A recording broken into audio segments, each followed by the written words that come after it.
Palo Santo. I just love the smell of this stuff. Oh my god. Hey guys, what is up? Welcome back to my channel. Hello if you are new. My name is Andrea Johnson. I'm a Reiki master, teacher, and practitioner, energy worker, and spiritual lifestyle content maker. Welcome to another episode of what I like to call Conscious Coffee Talk. Let's dive into today's topic, how to start reading and seeing auras. Everybody has this ability, guys, and it is so easy to start. You just have to know how. So in this video, I'm gonna break down what is the psychic ability and seeing and reading auras, what the aura actually is, so you know what you're looking for and what you're reading. And then I'm gonna go over how you can start reading and seeing auras, some exercises. Stay tuned to the very end, because the way that I'm breaking this down, guys, is going to help you become aware, because ultimately that's what you need to be whenever you start reading these things, is just being aware and educated on what these things actually are, and everything will start making sense. So to start with, let's go over what psychic abilities are. Now, psychic abilities, everybody has them. If you are a human, you are psychic. So congratulations. It's just that most people are not aware of what actually being psychic is. Now, psychic abilities are just your five senses elevated to a spiritual sense, or your sixth sense, meaning you are just hyper aware of everything going on around you to like the next level. So to improve your psychic abilities, you have to slow your brain waves down. You have to calm the thoughts in your head, because that takes you out of the present moment where your true power is and where everything is happening. So when you are consciously aware of your surroundings, you are hyper focused, and you're able to actually see things for what they are, read things, feel things for what it is, almost like this intelligence within you is giving you information, and all you have to do is ask and listen for it. So that is essentially what being psychic really is, at least in my definition, or how I've experienced it and interpreted it. Now, whichever way the universe or whatever this intelligent energy likes to communicate with you through your five senses, that's unique to the individual. Each one of us has a unique blueprint, which is our soul, and based upon our current energy, past life experiences, current life experiences, the way that we're feeling in the moment will depend upon what strengths that we have, in which way that we can read or see or experience the energy, or have psychic abilities. So that's where some people may be more stronger in their clairvoyance, which is the seeing of the energy and how you see auras, whereas some other people may be better in their clairsentient, which is the feeling, where you actually feel the energies and get readings from that. So there's plenty of different ways to actually be psychic and read energy. It is just dependent upon your unique communication style with the universe, and I'll get a little bit more into that later. So actually seeing auras is a clairvoyant psychic ability. Now, clairvoyance is the seeing, the vision. So it is your sight. Now, you can actually see auras in several different ways. One of them being seeing it within your third eye, meaning your imagination. Imagination is a psychic ability, and every human holds a certain level of imagination, daydreaming, whatever you want to call it. To strengthen this psychic ability, you would just need to exercise your imagination, and a lot of people do this without even realizing it, which is daydreaming, reading books. It's imagining your life and your future. You know, a lot of people with an overactive third eye have a wonderful imagination, and they basically live kind of like in la la land in their head, and I'm kind of one of those people. So you can see auras in your third eye, or you can actually see them in the physical reality, meaning like, yes, objects and people all hold an aura, and it is almost like this force field glowish thing look radiating off of the human or an object. And don't be fooled, there is light that radiates off of objects and off of humans, but the aura is a specific energy. It actually looks like layers coming off of somebody, and you can probably see the closest one to them when you start to train yourself to see these things, and actually energy spikes coming off of it. I'm going to break down really what the aura is, so you get a better visualization for what you're looking for. The aura is your energy. Basically, it is a mirror of your energy reflected out into the universe. And when we read other people, when we read their energy, you stand by by somebody and you can feel like stress or anxiety or sadness or anger, you're actually reading information in their aura, and that's all it is. Everything in the aura is just information, and that's all it holds. It is a reflection of the person's energy, of how they are feeling, thinking, and being in the moment. So since this energy is you, there are layers of the aura, and each layer is tied into a chakra. And I'm not going to go over the 7 layers. I did this in another video, and how the energy actually spins in your body. I'll link that below. It's how you are the universe in a body. For the sake of time, we're going to discuss this. So what you are looking for when you're actually trying to physically see an aura, and even if you're trying to see it in your third eye, you're looking for the layers, and you're looking for colors of the layers and actual objects in the aura in whichever layer. So this is going to give you a wide range of information. So the actual layers are going to tell you what chakra that energy is associated with. So if it is, say the first layer, that will be associated with your first chakra, which is your root chakra. So you're going to find a color associated with this layer, or even multiple colors. And that's going to give you more information on what the person is feeling in their root chakra per se, what information is being held there. And you might even see some objects in the aura, such as spikes, such as maybe like a hole. I usually see like dark circles or holes, indicating that there might be a physical or a health problem associated with that aura or that layer, and therefore the body part.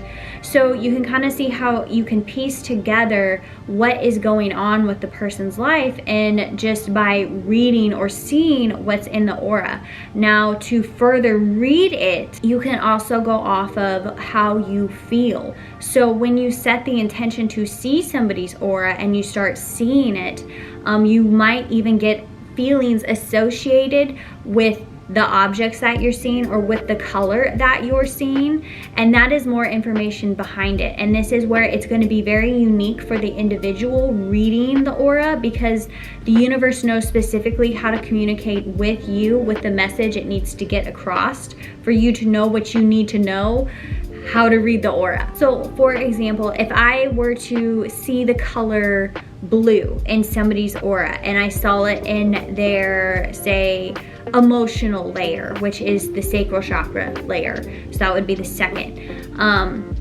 If I saw the color blue, then to me that would signify that, okay, this person is a very empathic person. They are a very sensitive being, an empath per se. Whereas somebody else might see the same shade of blue, but to them it means that this person is sad, and they may get the feelings associated with sadness with that. That is how the universe is communicating differently between me or somebody else, because it knows uniquely what we need to see or feel or know, pretty much, and how to communicate the message that needs to get across. So this is where practice is going to be really, really key when you do actually want to start reading auras and to get further information, because you're going to have to develop not only your intuition, which is a muscle you do have to practice. If you want to start seeing these things physically in the world, you have to set the intention and practice it. And you also have to develop out your dictionary, is what I like to call it, or what I was taught, with the universe, and your book of basically symbols that it's going to give you, the colors that it's, the different colors and different shades of colors it's going to give you, and the feelings. So it's going to take time. It's going to take time, and it's going to take trust, and it's going to take practice. So those are definitely 3 things that you must always have whenever you basically practice any kind of psychic work. And gratitude, for sure. You have to be in the energy of love and gratitude. So how I really started seeing auras, it was kind of by accident. It just sort of started happening whenever I naturally was developing my intuition from Reiki sessions with people. So when you practice energy work, you are naturally developing out your intuition or your third eye without really even trying, because you're experiencing it. So I naturally just started seeing the energy, and one day I saw it and was like, what is this? And immediately that's what was told to me. So you can just develop out your intuition through energy work if that's something that you would just rather do, but you're going to have to, I had to take it a step further once I actually saw the energy and realized what it looked like. I wanted to understand it, and that's where the intention had to come in. So naturally I could see it very easily. It might just be a strength. If you want to get better at seeing the aura, one exercise that you can do is, and this is probably one that everybody's heard of, but it's literally having somebody stand against a white background and wearing some kind of neutral colors or nude colors, so because that will interfere. And what you're gonna wanna do is you're gonna wanna put either some kind of object or like a pin or something like that behind them, kind of like, I don't know, in this area, because what you're gonna wanna do is you're almost gonna wanna look through the person.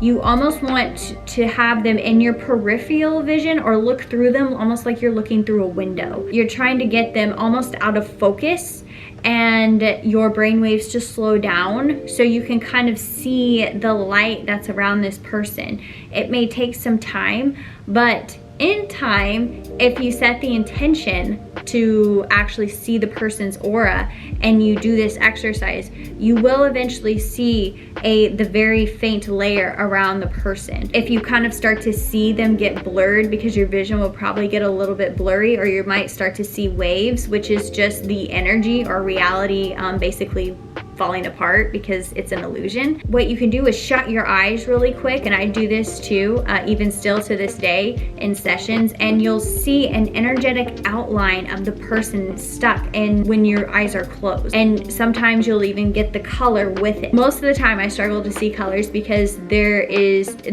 energy is constantly moving. It almost looks like a big, like jumbled rainbow just spinning constantly. So to get one color of the aura, which is basically what the person's main dominant energy is spinning, or what the universe wants you to know about that person to help them in the moment and deliver a message, ask for their main energy, like set the intention and shut your eyes and see what color comes up. When I was first starting this and I was trying to read auras, the universe actually gave me, you know those little the Sims game? It started giving me the little diamond above the head, and then I could see the main color of the aura in that way. So it's just a funny way of how the universe communicates. But that is actually one way to do it. Now, you don't have to have a person standing against a wall. You can use a picture, which is a lot easier because it can get pretty awkward staring at somebody for a long time, let me tell you.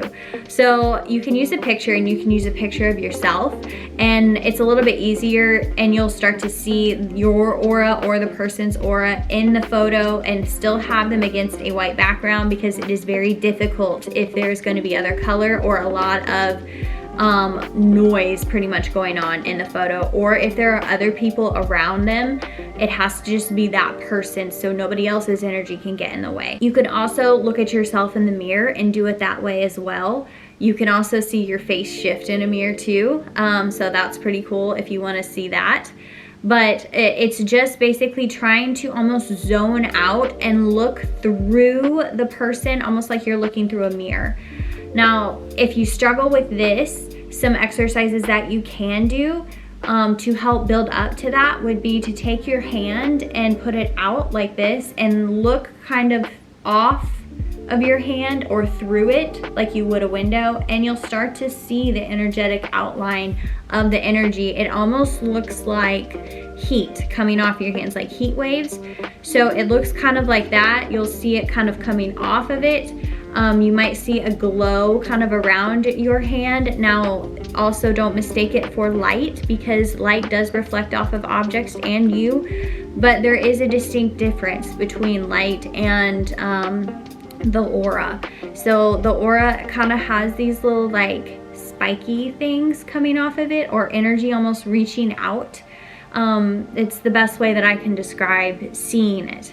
And like I said, you can also shut your eyes real quick and see the energetic outline of your hand or even an object. Another way that you can try to start seeing the aura, so if you're still struggling with seeing the aura around yourself, the very basic thing that you can do is staring at a candle flame. Why you want to stare at a candle flame? One, it's going to help you get into a meditative state to calm the brain waves. Naturally, that is just an actual exercise to help you get into a meditative state. But two, when you stare at the flame, you're going to naturally see the glow around the flame, and that will help train your eye to actually see that in other objects and in people. So that is what you're really trying to look for around the person. Some things that you can do to help strengthen your intuition or psychic abilities per se. So some things that can help strengthen your intuition, which is one, meditation. Meditation is key, guys. It is so key because it's going to help train your brain to slow the thoughts down, to stop the thoughts, to actually get in touch with your intuition, to better listen to your intuition so that you can decipher what it is that the universe is trying to communicate with you. You have to slow your brain waves down. It is a skill. It is not a gift. Let me repeat that. Intuition and even meditation is a skill. Anybody can do it. It is not a gift. So to strengthen this, you have to meditate, set the intention to strengthen your intuition, and it will happen. Intention is huge behind psychic abilities because your intention is everything. If you want it to happen and you put the power behind it by taking action and putting the desire behind it, it will happen. I promise you guys it will. It is the universal law.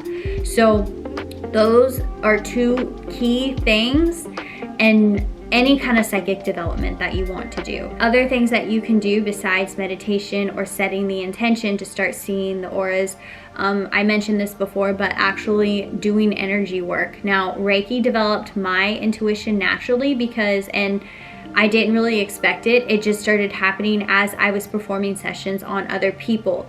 Your self sessions are important, but when you do it for other people, it will take the experience from like here to here because you are getting validation on all the communications that you're getting. The other person is validating that it is correct information if you relay what you're getting from the session to them. What I mean by this is whenever I do Reiki sessions, I get messages, I see things, I feel things, and I bring it up afterwards. And their validation and my validation and what I tell them just reassures me that this is a real thing. This just is not happening by chance, and it's not just woo-woo. So practicing with other people, practicing not just, you know, with energy work and Reiki, but actually practice seeing the auras with other people. Try reading auras from other people and give them aura readings. And you know, it is scary, guys. It really is, because it's the fear of being wrong. It's the ego jumping in. But you have to put that aside and understand that no matter what, like, you cannot go wrong with this stuff. When you're setting the intention to get better and to learn and to improve these skills, your higher self knows what you're doing, so it's going to give you the exact person you need in order to do that. So there truly is no wrong session. Take the weight off your shoulders or the fear around not giving an accurate reading when everything was already pre-planned or designed perfectly for you to give the reading you were meant to give. Whether that's for your learning, for the other person's learning, or to deliver a message, whatever which way that you're going to interpret the situation will be what happens. So take some weight off your shoulders there. My other tip would be to use crystals to develop your intuition. Crystals hold a vibration. Yes, I'm not wearing it right now, but I wear bracelets, I wear necklaces, I have crystals in my Reiki room. Most of the time, some people will actually take like, you know, amethyst like this and actually put it on their third eye to strengthen it. And what it's doing is bringing up your third eye to the vibration of the crystal, and also it's putting your focus on your third eye to actually power it up. So therefore it's going to power it up. So that's the whole point. You can use a crystal. You can also use a copper penny. A lot of people use a copper penny because it can stick to your forehead. Breath work is amazing for bringing your conscious awareness to your body. It helps me get in touch with my body. It reminds me of who I am, and it can strengthen the energy within your body too. It always helps me ground myself, which is another thing. Your intention or your energy can go where the breath goes, and you can use it as a tool. I use it in Reiki as a tool quite a bit to channel, but you can use it to strengthen your third eye. You can use it to put you in a meditative state, to calm the thoughts in your head, to bring your awareness back to your body and get grounded in the present moment so you can better see, feel, hear, whatever it is you need to from the universe to deliver a message. Get in touch with your intuition. Breathwork is amazing, guys, for healing. It is our prana. It is the life force energy. I kind of talked a little bit about developing out your dictionary with the universe, and that meaning your symbols with the universe, your communication style with the universe. If you're trying to see energy in somebody's aura, you're going to want to know what the objects or the symbols being given to you actually mean. To start developing this out, what I ended up doing for one of my psychic courses was I got out a notebook and I would think of symbols. One of them, for example, was a spider. So I thought of a spider, and then I asked, okay, what does a spider mean to me when I see this particular spider? And the word that came to me was fear. So then I wrote fear down behind it. So now I know when I see this spider in my imagination, my mind's third eye, or even sometimes when I see a spider in physical reality, I know that's communication from the universe, that it means that fear is either around something or getting in the way of something, or I'm being fearful or something, or it's somebody else's fear. So you can see how the dictionary basically is built. So another example would be, so say like you see a red balloon and you're like, okay, what does red balloon mean? So for me, red balloon would mean like party, right? So I know when I see a red balloon, somebody is feeling very festive. Somebody may be going to a party, or there might be some kind of party coming up that is very important for the person to be aware of, something that's going to happen. So you can see how you can develop out your dictionary, and that's truly what it means and why you need to practice. From my experience, you're always going to be developing your dictionary, but you have to start with the foundation. There is always something new that pops up that I'm like, okay, I have to ask, what does that mean? And then I take the first thing that is given to me. And that's typically what it is. You have to go with your gut feeling on this, guys. It's hard to actually trust. If you're new to this, it may be difficult to actually trust in the information you're given because of how unnatural it feels, because we were conditioned that these things were devil's work or woo-woo, when in reality it's just life. So that's pretty much what I had on this topic, guys. I really hope you enjoyed this video. I hope you got something out of it, but the key points is I want you to take away that seeing auras, having an aura is just a human thing. It is a natural human ability. Everything in our universe has an aura because everything in our universe is energy. The aura is just a reflection of the energy within that object or that thing. Even back in the day, when in the Bible, they referred to the full body aura as, I think, Nepalese or something like that. I can't pronounce it very well, but the halo essentially was the aura of an enlightened individual around the crown chakra. It's been proven in our history that these things exist. You can see that they exist in this physical reality or in your mind's third eye. You're not crazy. Key thing is your intention is everything. If you want to see an aura, you can see it because you are psychic. And the only thing keeping you from not being psychic is the thought that you're not. So anyways, guys, please trust your intuition. Hopefully this video gave you some motivation to start or to dive into these things. So with that being said, guys, I'm sending you all of my light and all of my love. We'll see ya.